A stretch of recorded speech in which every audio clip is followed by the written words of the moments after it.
দেখো, আজকে যেটা নিয়ে আলোচনা করব সেটা হচ্ছে কলকাতা পুলিশ প্রিলিমিনারি এক্সাম। তাহলে কলকাতা পুলিশ প্রিলিমিনারি এক্সাম আমরা যেটা ভাইরাল হয়েছে যে কোনো ইয়েতে, ইউটিউবে বা ফেসবুকে, সমাজ মাধ্যমে ভাইরাল হয়েছে যে 18ই মে 2025 অর্থাৎ 18/5/2025 তারিখ নাগাদ কী হচ্ছে, কলকাতা পুলিশের প্রিলিমিনারি এক্সাম হতে চলেছে। এখন ব্যাপার হচ্ছে নিউজটা কতটা সত্যতা, বা এই নিউজটা কি অফিসিয়াল, বা এই নিউজটা কি এমনি আগে যেরকম বেরোতো বিভিন্ন ডেট সেরকম, বা ওবিসি কেস এখনও মিটেনি, তাহলে কি এটা সম্ভব, এই ডেটে কি এক্সাম হওয়া পসিবল? আজ বিস্তারিত আলোচনা করব। দেখো, প্রথম কথা হচ্ছে যে ডেটটা যেটা ভাইরাল হয়েছে সেটা আমরা যদি পূর্বের ইতিহাস দেখি, তাহলে আমরা দেখবো আগেও ডাব্লিউবি বা কলকাতা পুলিশ বা লেডি কনস্টেবল বিভিন্ন এরিয়ামে সেখানে কিন্তু একটা ভাইরাল হতো আগে ডেট, এবং ভাইরাল হওয়ার পরে দেখা গেছে যে সেই ডেটে এক্সাম হচ্ছে। তো সেই সূত্র ধরে বা সেই যদি সিমিলারিটি লক্ষ্য করা যায়, তাহলে আমার মনে হয় যে 18ই যে মে, মানে 18ই মে যে পরীক্ষাটা হতে চলেছে, যেটা ভাইরাল হয়েছে, সেটা কিন্তু সত্যি হতে চলেছে। মানে 18/5 পরীক্ষাটা হবে মনে হয়েছে নিউজটা শুনে পরে, কারণ এরকম আগেও ঘটনা ঘটেছে। এরপর হচ্ছে ওবিসি কেস। দেখো, ওবিসি কেস মিটবে কি না, কবে মিটবে আমরা কেউ জানি না, কিন্তু আমি এটুকু বলতে পারি যে ওবিসি কেস মোটামুটি মিটে যাবে বলতে তাড়াতাড়ি মিটবে, এবং 18 মে পরীক্ষা কিন্তু হতে চলেছে। এবং ডাব্লিউপির যে এক্সামটা রয়েছে, ডাব্লিউপির যে প্রিলিমিনারি এক্সাম, ডাব্লিউপির এক্সাম কিন্তু হয় মে মাসেই হবে, এপ্রিলের শেষেও হয়ে যেতে পারে। কিন্তু কেপি যেহেতু আগে ফর্ম ফিল আপ হয়েছে, সেহেতু ডাব্লিউপির পরীক্ষাটা কেপির পরেই হবে। অর্থাৎ ধরা যেতে পারে যে মেয়ের শেষ কিংবা জুনের শুরুতে, 6 মাসে, অর্থাৎ 2025 জুন মাসের ফার্স্ট উইক কিংবা মে মাসের লাস্ট উইক কিন্তু হওয়ার প্রবাবিলিটি খুব বেশি আছে। তাহলে হাতে গোনা মাত্র আর প্রায় 110টা দিনের মতো আছে কলকাতা পুলিশের জন্য। তো এই 100টা দিন যদি ভালোভাবে ইউটিলাইজ করা যায়, অনেক পড়াশোনা হয়, অনেক। তাহলে যদি এই কয়েকটা দিনে যদি ভালো করে পড়াশোনা করা যায়, তাহলে কিন্তু ইজিলি পাস করা যায়। আচ্ছা, কাট অফের কথা বলি। কলকাতা পুলিশের কাট অফ, দেখো কাট অফ কত হবে কত যাবে এটা বলা মুশকিল, প্রথম কথা। দ্বিতীয় কথা হচ্ছে এটা বলাটাই ভুল যে কাট অফ এত যাবে, এরকম কোনো হয় না। কাট অফ কেমন যাবে না যাবে তার অনেক কিছু ব্যাপার আছে, যেমন কোশ্চেনের লেভেল কেমন হচ্ছে সেটা নাম্বার 1। নাম্বার 2 হচ্ছে স্টুডেন্টস অ্যাটেন্ডেন্স কত থাকছে, অ্যাভারেজ স্কোর কেমন আসছে, এগুলো অনেক কিছু ভেরি করে কাট অফের জন্য।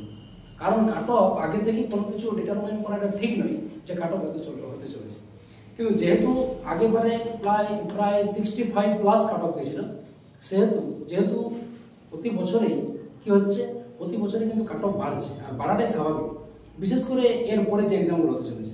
কারণ এই ডাব্লিউপি বা কেপিতে যথেষ্ট কিন্তু সময় করা গেছে। কাট অফ কিন্তু স্বাভাবিকভাবে তুলনা যদি করা যায়, তাহলে তুলনামূলকভাবে কিন্তু বেশি যাবে।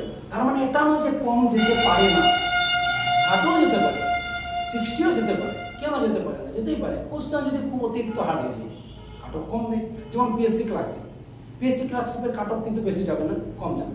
একই রকমভাবে যে এইটা এক্সামটা আছে কলকাতা পুলিশ, সেখানে তোমাকে ধরে চলতে হবে যে আমি যদি 65+ বা 70+ যদি পাই, তাহলে কিন্তু একটা চান্স আছে। এরপরে কোশ্চেন উপর ভেরি করছে, কোশ্চেন যদি সোজা হয়ে যায় তাহলে হয়তো 70+ কাট অফ চলে গেল। কোশ্চেন যদি টাফ হয়ে যায় তাহলে কিন্তু 60 বা 65-এর মধ্যে থেকে যেতে পারে। তাহলে আমি বলবো তোমরা যারা কাট অফ নিয়ে চিন্তিত আছো বা কাট অফ বিভিন্ন সার্চ করছো, Kolkata police cut off, WP cut off, আমি বলবো কাট অফ নিয়ে ভেবো না, তুমি তোমার র্যান্ডামলি তুমি পড়াশোনা চালিয়ে যাও, তুমি বেস্ট স্কোর উঠানোর চেষ্টা করো। কাট অফ নিয়ে যারা বলে বা যারা ভাবে, এটা সম্পূর্ণ ভ্রান্ত ধারণা। কারণ হচ্ছে কি, তুমি যদি 60 পাওয়ার মতো পড়াশোনা করে যে তুমি 60 পাবে, কাট অফ কম যদি তুমি জানো যে কাট অফ 50 হতে পারে, তারপরেও তুমি কিন্তু 60 করে আসবে, ছেড়ে দিয়ে আসবে না নিশ্চয়ই। আর যদি কাট অফ 70 যায়, তুমি 60 পাওয়ার মতো তোমার এবিলিটি আছে, তুমি কিন্তু আর 70 সেখানে তুলতে পারবে না। তাহলে কাট অফের সাথে কোনো সঙ্গেই নেই তোমার। তুমি প্রিপারেশন কেমন নিচ্ছ সেটাই হচ্ছে আশা করবো। তোমার প্রিপারেশন থাকলে তুমি পাস করবে, তোমার যদি প্রিপারেশন না থাকে তুমি কিন্তু ফেল করবে। তাহলে কাট অফ নিয়ে এই যে যে এগুলো গুজবগুলো এত উঠবে এত উঠবে, আরে মানে এগুলো কোনো গল্পই নেই এক কথায়। তুমি তোমার প্রিপারেশনে বেস্ট দাও, যদি সব কিছু ঠিকঠাক থাকে তুমি পাস করবে, যদি সব কিছু ঠিকঠাক না থাকে তুমি ফেল করবে। আমি মনে করি কাট অফের জন্য কেউ ভেবো না, চাকরি পাওয়ার জন্য কত দরকার সেটা ভেবো। সুতরাং ভালোভাবে পড়াশোনা করে কিন্তু এক্সামটা দাও।